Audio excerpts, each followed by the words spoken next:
আসসালামু আলাইকুম। আমাদের যাদের ছেলে মেয়ে নেশাগ্রস্ত হয়ে গেছে তাদেরকে কিভাবে আমরা ভালো করতে পারি, এইমাত্র আমাদের আশেপাশে যে আত্মীয় স্বজন আছে তাদের কর্মের মধ্যে আটকে রেখে তাদের সাথে কথা বলে, আত্মীয় স্বজনের সাথে কথা বলতে হবে, নিজের ছেলের সম্পর্কে বেদভাঙা বলতে হবে।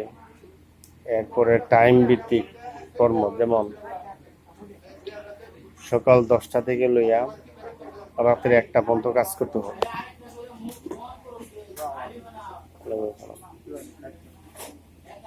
10টা থেকে নিয়ে ঘুরে আসেন, 10টা থেকে নিয়ে 1টা পর্যন্ত কাজের ব্যবস্থা করতে হবে।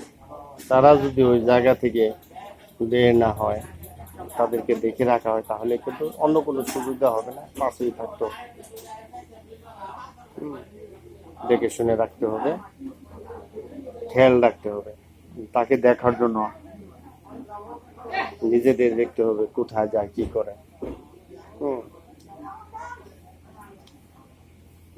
তাহলে আস্তে আস্তে লোকটা নিয়ন্ত্রণে চলে আসবে, এবং যারা এরকম পর্যায়ে চলে যায় তাদেরকে বিয়ে দিতে হবে বা করাতে হবে। তাহলে আস্তে আস্তে পরিস্থিতি ঠান্ডা হবে। আর না হলে এদেরকে টাকা দিয়ে হলেও আশ্রমখানায় বা কয়াতখানায় রাখতে হবে। কয়াতখানায় রাখতে হবে, আনা যাবে না। এদেরকে ওইখানে রেখেই পালতে হবে। সবচেয়ে ভালো হলো আত্মীয় স্বজনের মাধ্যমে পাশে রেখে দেখে শুনে রাখতে হবে, তারা যেন আর ড্রাগস না নিতে পারে, সংগ্রহ করতে না পারে। এরকম সমস্যা থাকলে আশেপাশে লোকদের সাথে হালকা আলাপ করা, যে লোকটা এই যে সংগ্রহ করতে যেন না পারে, খাইতে যেন না পারে, কোনো মাধ্যম যেন তার টানা নেওয়ার সিস্টেম না থাকে, সেই সিস্টেম বন্ধ করে দিতে হবে। তাহলে আস্তে আস্তে লোকটা স্বাভাবিক অবস্থা ফিরে আসবে। আমরা সাধারণত কাশির যে সিরাপগুলো আছে তাদেরকে সাধারণত ঘুমানোর সময় টোকেন সিরাপই আছে, এগুলো সিরাপ খাইতে দিব, ইনশাল্লাহ আস্তে আস্তে নিয়ন্ত্রণে আসবে। যেগুলো খেলে আমাদের নেশা থেকে একটা মানুষ ফিরে আসে, এগুলো খাবার দিতে হবে, খাওয়ান দাওয়ান ভালো দিতে হবে। তাদেরকে মেডিকেল চেক আপ করে নার্ভগুলো যাতে স্বাভাবিক অবস্থায় থাকে তার জন্য ওষুধপাতি খাওয়াতে হবে। এবং মাদক যে নেশাগ্রস্ত অবস্থা হয়েছে এটা কিভাবে ডেমোলিশ করা যায়, কিভাবে ডাক্তারের সাথে পরামর্শ করতে হবে, চিন্তা করতে হবে। আস্তে আস্তে লোকটা সুস্থ হয়ে যাবে।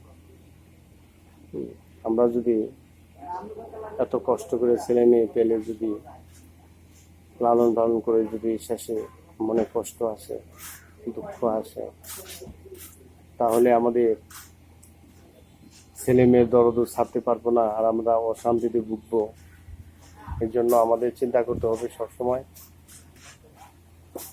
যে ছেলেগুলো সঠিক মতো ঘুমায়, খায়, চলাফেরা করে, এরা সর্বোত্তম।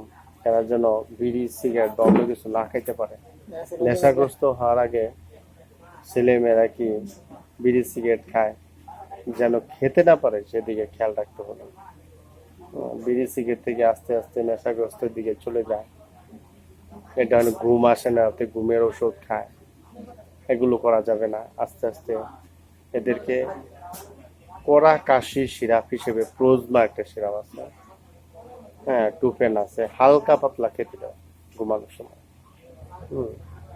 বিড়ি সিগারেট যেন না খেতে পারে। আশপাশ থেকে যেন কোনো ক্রমে এগুলো সংগ্রহ করতে না পারে, সেদিকে খেয়াল রাখলে ইনশাল্লাহ আমাদের বাচ্চা কাচ্চা আবার স্বাভাবিক অবস্থা ফিরে আসবে। আসসালামু আলাইকুম।